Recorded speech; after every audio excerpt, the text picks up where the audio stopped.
Oi, quinto ano, tudo bem com vocês? Hoje, nossa aula da quinta-feira. Espero que vocês tenham feito a atividade de ontem, viu? Vamos aí dar continuidade aos nossos assuntos. Então, prestem atenção. Se não entenderem, pode falar comigo, tá bom? Vamos lá. Vamos de nosso livro de português. A partir da página 133, vamos estudar sobre conjugação dos verbos irregulares, tá bom? Ou seja, o verbo que em um tempo ele é mas quando ele vai para o outro tempo, seja passado, presente ou futuro, ele vai se modificar, ou seja, mudar. O homem era e o homem era, é e será por muito tempo a espécie mais complexa da natureza, tá? Diferentemente dos verbos regulares, os irregulares sofrem mudanças, como a tia acabou de falar. E seu radical, tá? Se era fosse no presente ser, tá? Ou é, futuramente vai ser será. Vamos ter aqui, olha, alguns exemplos no modo indicativo, ou seja, no ação concluída do verbo. No presente, eu tenho, tu tens, ele tem, temos, tendes e tens, tá? Isso daqui, olha, o verbo ele é irregular, mas no presente ele vai ter o mesmo radical, o TE. Vamos ter no pretérito imperfeito. Eu tinha, tu tinhas, ele tinha, tínhamos, tinhas, tinham, tá? Vamos perceber que o verbo ter, ele vai aqui permanecer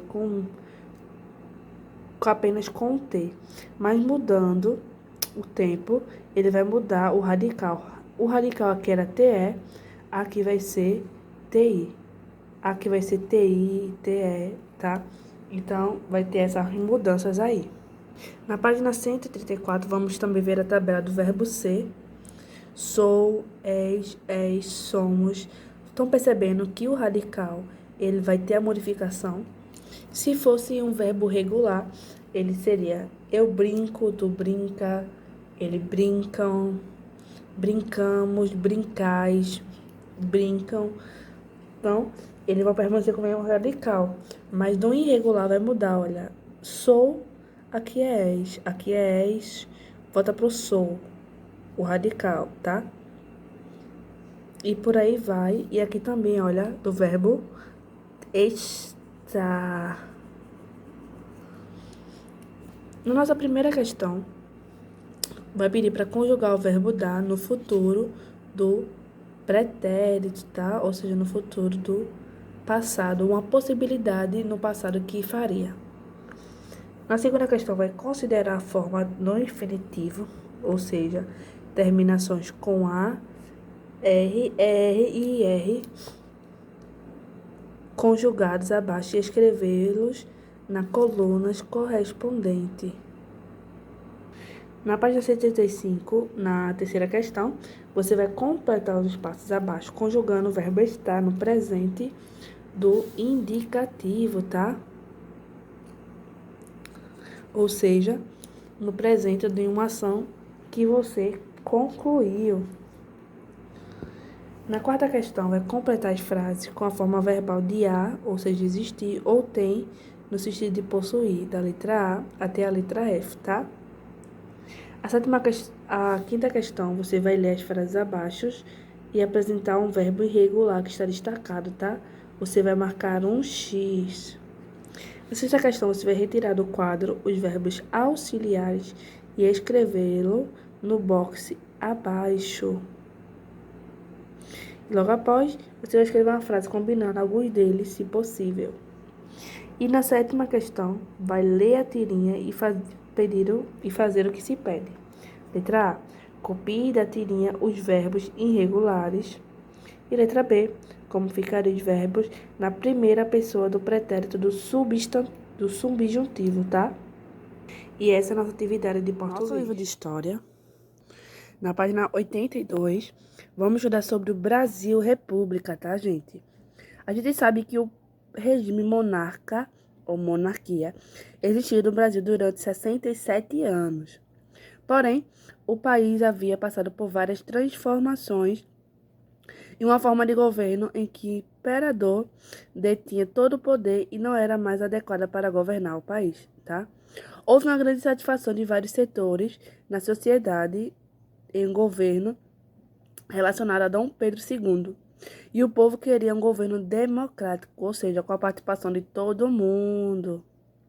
E alguns fatores contribuíram para a proclamação da República, como a abolição da escravatura, tá? Onde os fazendeiros sentiam-se prejudicados porque tinham perdido mão de obra escrava e tinham que pagar trabalhadores. Conflito da igreja e do governo, insatisfação de militares, tá? Jornalistas, professores, advogados, assalariados que formavam a classe média desejavam mais envolvimento nas decisões políticas do país. Vamos ver aqui, olha, Marechal Deodoro da Fonseca. Foi criado, então, um partido em que se intensificou o movimento pela República, tá? E os militares, como o Marechal, apoiaram esse movimento. Benjamin Constant planejou o movimento e preparou o golpe para dia 20 de novembro, temendo ser descoberto a proclamação da República. Foi antecipada para o dia 15 de novembro de 1889, como vamos ter aí, ó, em 15 de novembro, o dia da proclamação da República. Então, o Brasil deixou de ser uma monarquia, onde o poder era passado de pai para filho, tá? E foi organizado um governo provisório em que Marechal Deodoro da Fonseca foi o nosso primeiro presidente no Brasil. Nesse governo foi comunicado ao imperador, que na época era Dom Pedro II, que havia sido proclamada a República e que ele deveria voltar para Portugal com sua família, tá? Numa república a gente sabe que, como atualmente, quem governa é o presidente. E quem escolhe o presidente são o povo, os deputados, senadores e prefeitos e vereadores através do voto. Na página 83, vamos ver os primeiros atos do presidente. Foi o novo regime político, mudança do nome das províncias, que passaram a se chamar estados, criação da bandeira, nossa bandeira brasileira, reconhecimento como cidadãos brasileiros de todos os estrangeiros, separação da obrigação entre Estado e Igreja e convocação da Assembleia Constituinte, tá? Mais à frente, no dia 24 de janeiro, foi elegido o vice-presidente de Marechal Deodoro da Fonseca, que foi Marechal Floriano Peixoto. Na nossa primeira questão hoje, vamos ler a carta de despedida de Dom Pedro II ao povo brasileiro. Ela foi escrita antes dele deixar o país com sua família, tá? Na segunda questão, você vai dizer que sentimento é demonstrado por Dom Pedro II na carta que escreveu para o povo brasileiro. Na terceira questão, vamos citar as principais causas de descontentamento em relação ao governo de Dom Pedro II. As principais causas da letra A, jornalista, letra B, fazendeiro e letra C, militares. Na quarta questão, você vai escrever a diferença entre monarquia e república. A quinta questão, enumere os fatos na ordem que ocorreram. O que ocorreu primeiro e o que ocorreu até a última ação, tá? Então, preste atenção de acordo com o que foi ensinado para vocês hoje. A sexta questão pediu para vocês pesquisar e escrever as principais características do regime do governo republicano. E na sétima questão, você vai responder de acordo com o que você aprendeu. Letra A, como é feita a eleição no nosso país. Letra B, qual é a importância do voto? Letra C, qual é o nome do atual presidente da República? E letra D, você vai criar algumas dicas para ser um bom presidente da República, na sua opinião, tá? Meus amores, por hoje é só. Espero que vocês tenham compreendido e fazer a atividade aí, olha, nota 10. Beijo no coração de vocês e até amanhã.